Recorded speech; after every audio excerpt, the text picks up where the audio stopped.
What's up, guys? Welcome back to another episode of Luke G TV, and I am your host, Luke G. Subscribe to the channel. It really helps just push my message. I'm trying to get to 1,000 subscribers. We got 20 subscribers in the last day, so we're pushing hard. And always drop a like, comment on the video, and I'll always respond to you guys. I try to respond to almost every comment, and I'm pretty good about doing that.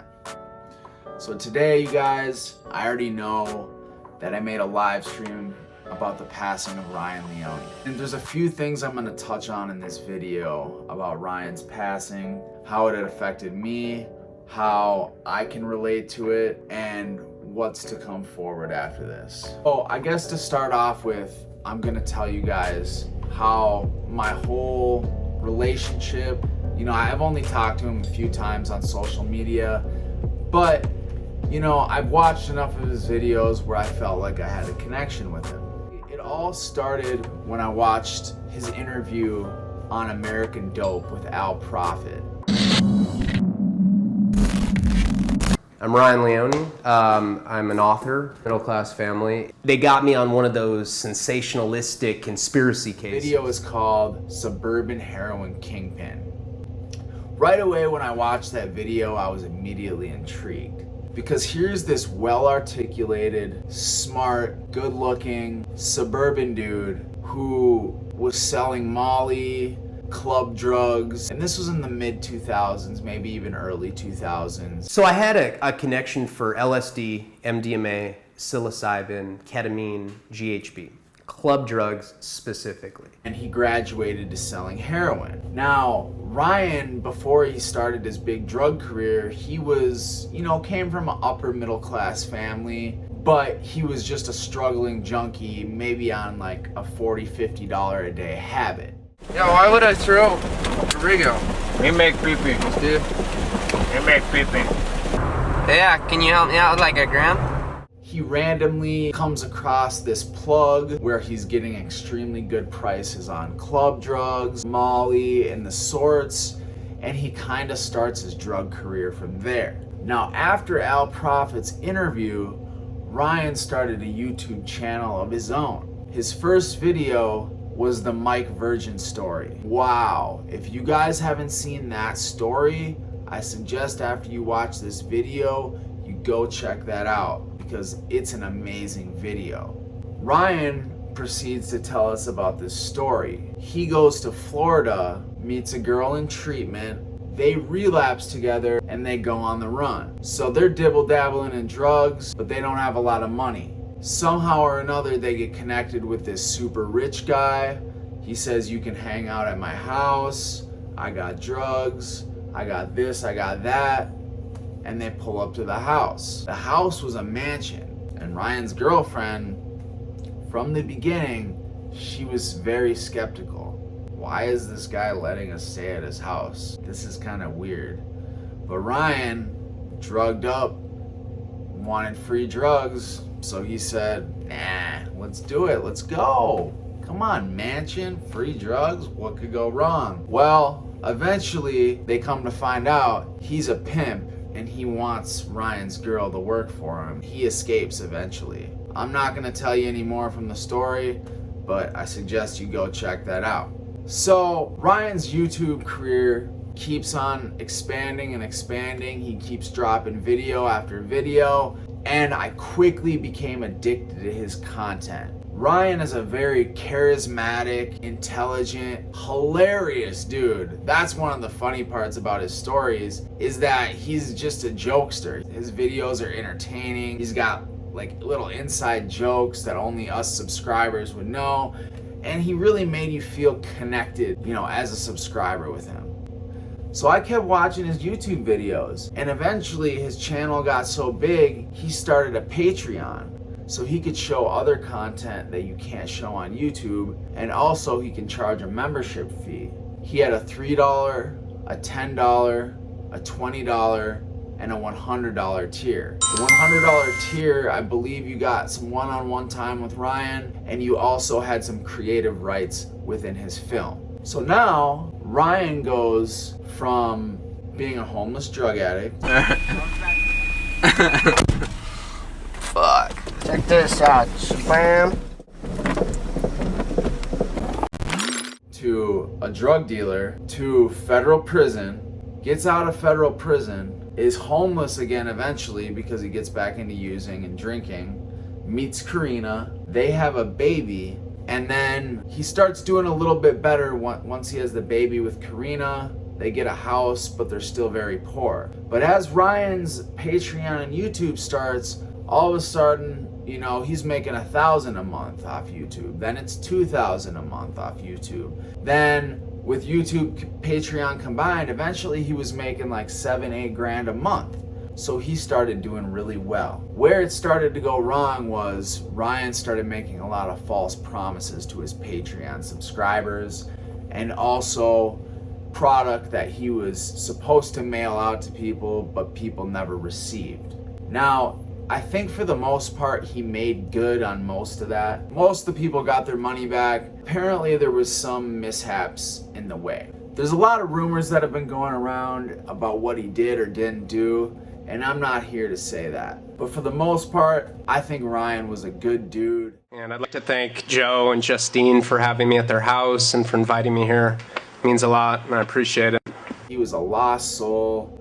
His addiction really took over, you guys. He's been an addict for 20 years. It's not a surprise what happened. So Ryan kept pushing out content like it was nobody's business. He was sometimes putting out 1 video a day, sometimes 2 videos a day. And I actually made a comment on his Patreon saying, dude, you should slow down. You're gonna run out of stories eventually.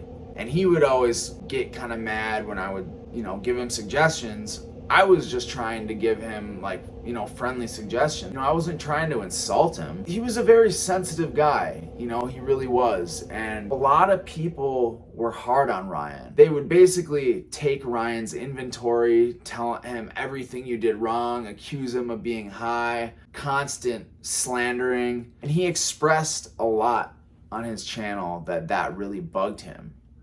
How much it really bugged him, I don't know. Maybe that was over exaggerated, but I'm not the one to say that either. But anyways, so Ryan's continuing to push out content, but along the way I noticed he started to get sloppier and sloppier. Content started to slow down. He starts working on his documentary, and you know, it seemed like his mental health really started to go downhill at some point. Even before the YouTube and Patreon, he had a mental breakdown when he first started getting famous, when he was in Penthouse magazine and the Huffington Post, where he just went on this ego trip where he just, I'm the shit. He got Hollywood real quick.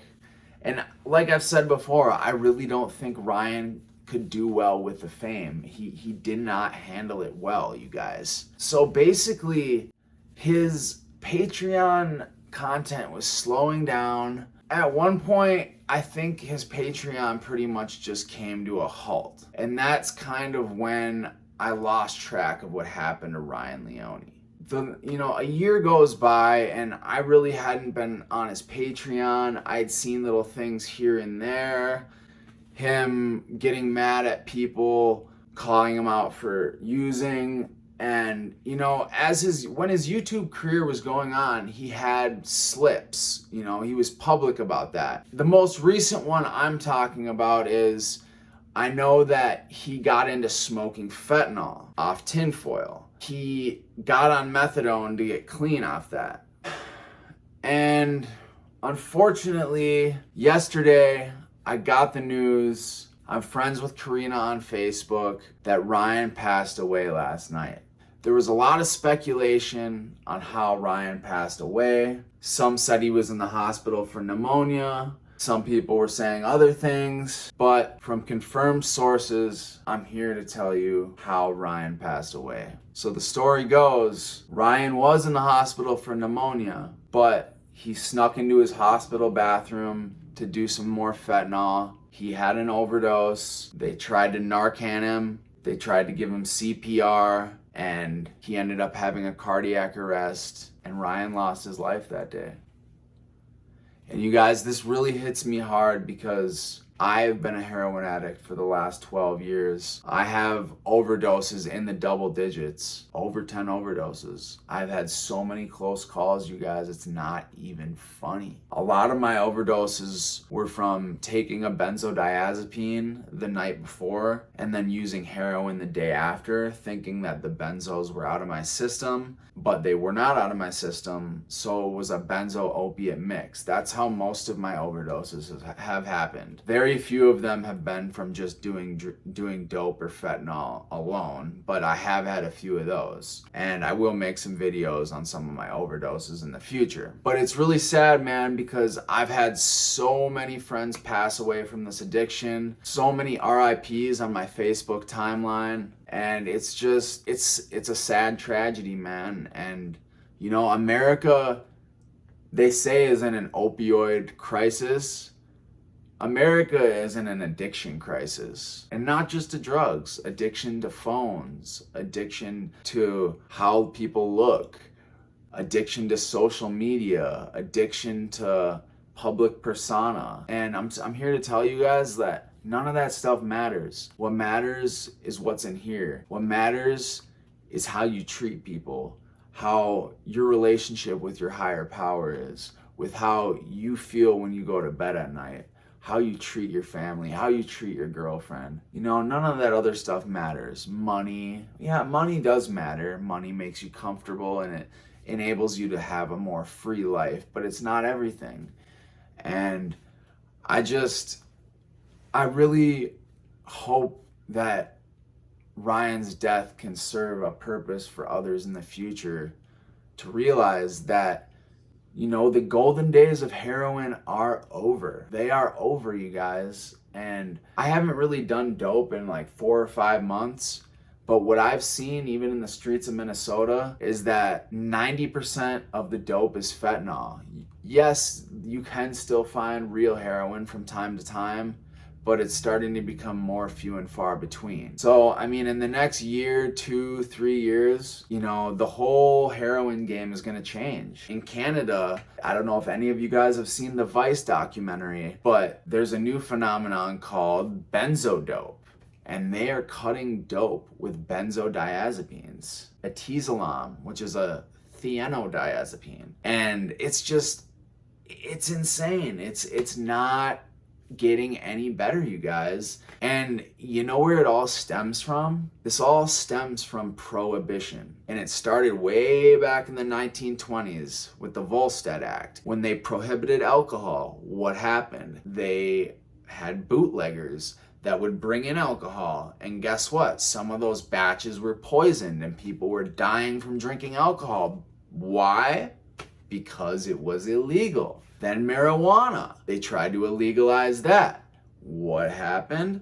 That gave birth to the criminal underworld, criminal syndicates. Same with alcohol. That really gave birth to the criminal underworld. Al Capone, Machine Gun Kelly, you know, all these famous mobsters and crime groups that thrived off the illegalization of mind-altering substances. Fast forward to the 1980s, cocaine, Pablo Escobar, El Chapo. Think about this, you guys.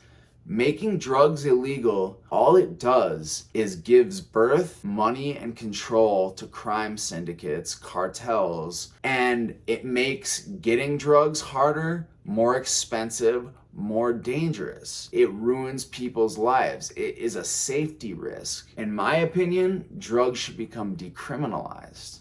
But that's a topic for another day. So, you guys, Ryan was a great man. He was a father. He was a loving husband, a loyal friend from what I've heard, a great dad, and he was just a super creative, funny, charismatic guy. Hello. Wait. I snorted blow in high school, so I'm fucking short. I'm sorry. That struggled and had a lot of demons. So you guys, I would just love for you to see, get those demons under control, man. Talk to someone. Get therapy if you need it. Take medication. Get on methadone. Get on Suboxone. Shit, get on anti-anxiety meds if you really need them. But don't do dope. It is not worth it in 2022.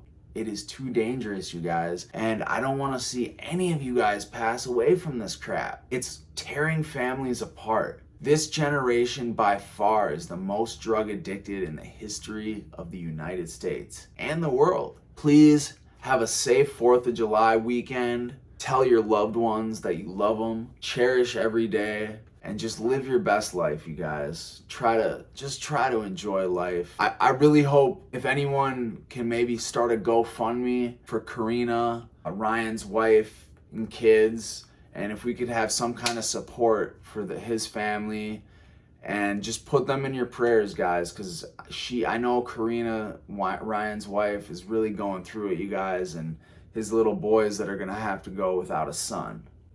So please, man, leave the negativity out of it and just say a prayer for his family, man. And like always, like the video if you could, comment below what you feel about this situation, and subscribe if you already haven't.